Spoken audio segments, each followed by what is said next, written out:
ತುರ್ತು ಪರಿಹಾರಕ್ಕಾಗಿ ಪ್ರಧಾನಿ ಮೋದಿಗೆ ಸಿಎಂ ಮನವಿ. ಸ್ಮೋಕ್ ಬಾಂಬ್ ಇತಿಹಾಸದಲ್ಲೇ ಮೊದಲ ಬಾರಿಗೆ ದಾಖಲೆ ಸಂಸದರ ಅಮಾನತು. ಜಗಮಗಿಸ್ತಾ ಇದೆ ಅಯೋಧ್ಯೆ ರಾಮ ಮಂದಿರ. ನೇಮಕಾತಿಗಾಗಿ ಶಿಫಾರಸು ಮಾಡಿದವರ ಹೆಸರು ವೈರಲ್. ಎಲ್ಲದರ ಮಾಹಿತಿ ಕರ್ನಾಟಕ ಟಾಪ್ 20ಯಲ್ಲಿ. ಮಾನ್ಯ ಮುಖ್ಯಮಂತ್ರಿ ಸಿದ್ದರಾಮಯ್ಯ ದೆಹಲಿಯಲ್ಲಿ ಪ್ರಧಾನಿ ನರೇಂದ್ರ ಮೋದಿ ಅವರನ್ನ ಭೇಟಿ ಮಾಡಿದ್ರು. ಸಂಸತ್ ಭವನದಲ್ಲಿ ಭೇಟಿಯಾಗಿ ಬರ ಪರಿಹಾರ ಬಿಡುಗಡೆ ಮಾಡುವಂತೆ ಮನವಿಯನ್ನ ಮಾಡಿಕೊಂಡ್ರು.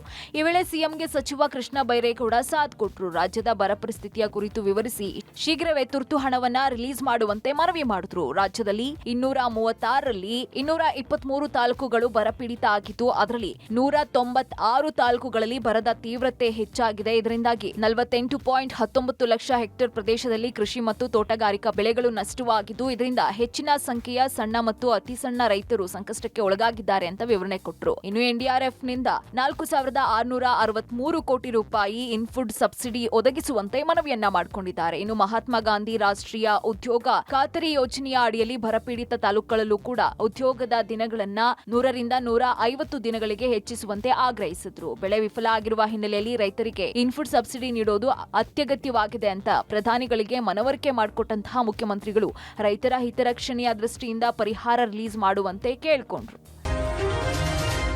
ಲೋಕಸಭೆಯಲ್ಲಿ ಸ್ಮೋಕ್ ಬಾಂಬ್ ಪ್ರಕರಣದ ಚರ್ಚೆಗೆ ಇಂದು ಸಹ ವಿಪಕ್ಷಗಳು ಪಟ್ಟು ಹಿಡಿದವು. ಗೃಹ ಸಚಿವ ಅಮಿತ್ ಶಾ ಉತ್ತರಿಸುವಂತೆ ಆಗ್ರಹಿಸಿದರು. ಆದರೆ ಸ್ಪೀಕರ್ ಬಿರ್ಲಾ ಇವತ್ತು ಮತ್ತೆ 41 ಸಂಸದರ ಅಮಾನತು ಮಾಡಿದ್ದಾರೆ. ಈವರೆಗೆ ಅಮಾನತಾದ ಸಂಸದರ ಸಂಖ್ಯೆ 141ಕ್ಕೆ ಏರಿಕೆಯಾಗಿದೆ. ಸಂಸತ್ ಇತಿಹಾಸದಲ್ಲೇ ಮೊದಲ ಬಾರಿಗೆ ಗರಿಷ್ಠ ಸಂಸದರ ಅಮಾನತು ಇದಾಗಿದೆ. ಇಂದು ಫಾರೂಕ್ ಅಬ್ದುಲ್ಲಾ, ಶಶಿ ತರೂರ್, ಕಾರ್ತಿಕ್ ಚಿದಂಬರಂ, ಡಿಂಪಲ್ ಯಾದವ್, ಸುಪ್ರಿಯಾ ಸುಳೆ, ಮನೀಶ್ ತಿವಾರಿ, ದಾನಿಶ್ ಅಲಿ ಅಮಾನತಾಗಿದ್ದಾರೆ. ಸಂಸದರ ಅಮಾನತು ಖಂಡಿಸಿ ಗಾಂಧಿ ಪ್ರತಿಮೆಯ ಬಳಿ ವಿಪಕ್ಷಗಳು ಪ್ರತಿಭಟನೆಯನ್ನ ಮಾಡಿದ್ವು.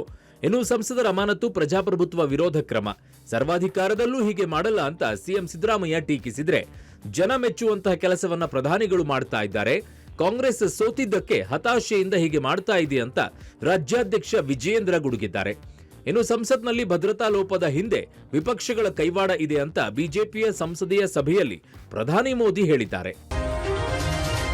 ಸಂಸತ್ನಲ್ಲಿ ಸ್ಮೋಕ್ ಬಾಂಬ್ ಸಂಬಂಧ ಆರೋಪಿ ಮೈಸೂರಿನ ಮನೋರಂಜನ್ ಬಂಧನವಾಗಿದೆ. ಈತನ ಹಣದ ಮೂಲದ ಜಾಡು ಬೆನ್ನತ್ತಿದ್ದ ದೆಹಲಿಯ ಸ್ಪೆಷಲ್ ಸೆಲ್ ಪೊಲೀಸರಿಗೆ ನಿರಾಸೆಯಾಗಿದೆ. ಮನೋರಂಜನ್ ತಂದೆ ತಾಯಿ ಮೂಲಕವೂ ಮನೋರಂಜನ್ ಹಣದ ಮೂಲದ ಮಾಹಿತಿ ಸಿಕ್ಕಿಲ್ಲ. ನಾವು ಆಗಾಗ 1,000-2,000 ರೂಪಾಯಿ ಹಣ ಕೊಡ್ತಾ ಇದ್ವಿ. ಆತ ನಮ್ಮ ಬಳಿ ಹೆಚ್ಚಿನ ಹಣವನ್ನು ಯಾವತ್ತೂ ಕೇಳಿಲ್ಲ. ಆತನ ಬ್ಯಾಂಕ್ ಖಾತೆಗಳ ಬಗ್ಗೆ ಮಾಹಿತಿ ಇಲ್ಲ ಎಂದಿದ್ದಾರೆ. ಇನ್ನು ಸ್ವಂತ ಮನೆಯಲ್ಲಿ ಪಿಜಿ ಮಾದರಿ ಮನೋರಂಜನ್ ವಾಸ ಮಾಡ್ತಾ ಇದ್ದಂತೆ. ಮನೆಯ 2ನೇ ಮಹಡಿಯಲ್ಲಿ ಕೊಠಡಿಯಲ್ಲಿ ವಾಸವಿದ್ದ ಮನೋರಂಜನ್ ತಿಂಡಿ, ಊಟ, ನಿತ್ಯಕರ್ಮಗಳಿಗೆ ಮಾತ್ರ ಮನೆಯೊಳಗೆ ಬರ್ತಾ ಇದ್ದಂತೆ. ಬೆಳಗ್ಗೆ ಎದ್ದು ಹೊರಗಡೆ ಪಾರ್ಕ್ ಸುತ್ತಿ ಬರ್ತಾ ಇದ್ದ ಮನೋರಂಜನ್ನನ್ನು ತಂದೆ ದೇವರಾಜೇಗೌಡ ಹೆಚ್ಚು ಮಾತನಾಡಿಸ್ತಿರಲಿಲ್ಲ ಎನ್ನಲಾಗಿದೆ. ಅಲ್ಲದೆ ದಯವಿಟ್ಟು ಇಲ್ಲಿಂದ ಹೊರಟು ಹೋಗಿ ಅಂತ ಮಾಧ್ಯಮದವರಿಗೆ ಕೈ ಮುಗಿದು ಮನೋರಂಜನ್ ತಂದೆ ದೇವರಾಜೇಗೌಡ ಮನವಿ ಮಾಡಿದ್ದಾರೆ. ಇನ್ನು ಮನೋರಂಜನ್ ಹೇಳಿಕೆ ಮತ್ತು ಪೋಷಕರ ಹೇಳಿಕೆಗೆ ಸಾಮ್ಯತೆ ಕಂಡುಬಂದಿಲ್ಲ. ಸಾಗರ್ ಶರ್ಮಾನನ್ನ ಮೈಸೂರಿಗೆ ಕರೆದೊಯ್ದಿಲ್ಲ ಅಂತ ಮನೋರಂಜನ್ ಹೇಳಿದರೆ, ಶರ್ಮಾ ಬಂದಿದ್ದ ಅಂತ ಪೋಷಕರು ಹೇಳಿದ್ದಾರೆ. ಅಯೋಧ್ಯೆಯಲ್ಲಿ ರಾಮ ಮಂದಿರದ ಉದ್ಘಾಟನೆಗೆ ದಿನಗಣನೆ ಆರಂಭವಾಗಿದೆ. ಈ ಮಧ್ಯೆ ವಯಸ್ಸು ಮತ್ತು ಹಿರಿತನ ಪರಿಗಣಿಸಿ ಮಾಜಿ ಉಪಪ್ರಧಾನಿ ಎಲ್.ಕೆ. ಅಡ್ವಾಣಿ ಅವರಿಗೆ ಉದ್ಘಾಟನಾ ಸಮಾರಂಭಕ್ಕೆ ಬರದಂತೆ ಮನವಿ ಮಾಡಲಾಗಿತ್ತು. ಆದ್ರೀಗ ಅಡ್ವಾಣಿ ಕಡೆಗಣನೆ ಆರೋಪ ಬೆನ್ನಲ್ಲೇ ವಿಎಚ್ಪಿ ನಾಯಕರು ಅಡ್ವಾಣಿ ಅವರಿಗೆ ಅಧಿಕೃತವಾಗಿ ಆಹ್ವಾನ ಕೊಟ್ಟಿದ್ದಾರೆ. ಜನವರಿ 22ರಂದು ರಾಮಮಂದಿರ ಉದ್ಘಾಟನೆಗೆ ಆಗಮಿಸುವಂತೆ ಆಹ್ವಾನ ಕೊಟ್ಟಿದ್ದಾರೆ. ಇನ್ನು ರಾಮಮಂದಿರ ಉದ್ಘಾಟನೆಗೆ ಸಕಲ ರೀತಿಯಲ್ಲೂ ಸಜ್ಜಾಗ್ತಾ ಇದೆ. ವಿವಿಧ ಬಗೆಯ ಹೂವುಗಳಿಂದ ಅಲಂಕಾರ ಮಾಡಲಾಗಿದೆ. ರಾಮಮಂದಿರ ನಿರ್ಮಾಣ ಕಾಮಗಾರಿ ಬಹುತೇಕ ಪೂರ್ಣಗೊಂಡಿದೆ. ಮಹಾಭಿಷೇಕಕ್ಕೆ ದೇಶದ ಪುಣ್ಯ ನದಿಗಳಿಂದ ನೀರು ತರಲಾಗಿದೆ. ಕಾವೇರಿ, ಗಂಗಾ, ನರ್ಮದಾ, ಗೋದಾವರಿ, ಕೃಷ್ಣ, ಸಿಂಧು, ಸರಸ್ವತಿ, ಯಮುನಾ, ತುಂಗಭದ್ರಾ ನದಿಗಳಿಂದ ನೀರು ತರಲಾಗಿದೆ. ಇನ್ನು ಅಯೋಧ್ಯೆಗೆ ಕಾಲ್ನಡಿಗೆಯಲ್ಲೇ ರಾಮಭಕ್ತರು ಹೊರಟಿದ್ದಾರೆ. ಕೋಲಾರ ಹಾಲು ಒಕ್ಕೂಟದ ನೇಮಕಾತಿ ದಂಧೆ ಬಯಲಾಗಿದೆ. ಕೋಲಾರ ಚಿಕ್ಕಬಳ್ಳಾಪುರ ಹಾಲು ಒಕ್ಕೂಟದ 81 ಹುದ್ದೆಗಳ ನೇಮಕಾತಿಯ ಡೀಲ್ ಬಯಲಾಗಿದೆ.